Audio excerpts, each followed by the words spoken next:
سلام و درود خدمت شما همراه عزیز. تبریک میگم به شما که قدر سلامتی خودتون رو میدونید و در راستای حفظ و تقویت اون اقدام میکنید. در این ویدیو قرار شما با علم زبانشناسی و تاریخچه اون آشنا بشید.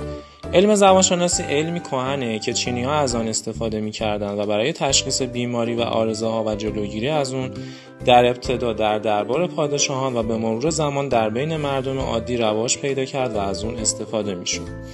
این علم به قدری قوی است که حتی بیماری‌ها و عارضه‌هایی که امکان داره شما در آینده هم به آنها مبتلا بشید رو میتونه تشخیص بده. علت این قضیه هم به خاطر اینه که از کل بدن اعصابی به سمت مغز و در نهایت به زبان وصل میشه که هر گونه فشار و تنش و مشکلی که در بدن و اندام بدن ایجاد بشه به صورت علائم ظاهری مثل پوشش سفید، انواع ترک‌ها و تغییر رنگ روی زبان ظاهر میشه. لازم هست که در نهایت به این نکته اشاره کنم که از روی زبان دو مورد قابل مشاهده است. اول عارضه‌ها و دوم بیماری‌ها. عارضه‌ها مواردی هستند که به تازگی داخل بدن ایجاد شدند و بدن در حال کنترل اونهاست.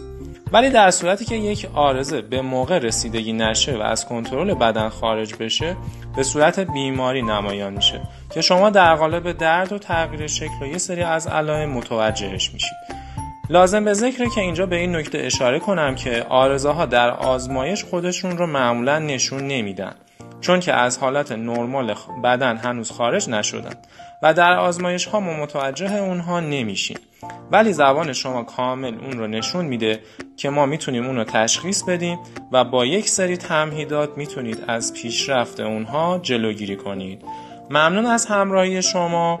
امیدوارم که با دیدن این کلیپ با علم زبانشناسی بیشتر آشنا شده باشید و در راستای سلامتی خودتون ازش استفاده کنید. موفق و پیروز باشید.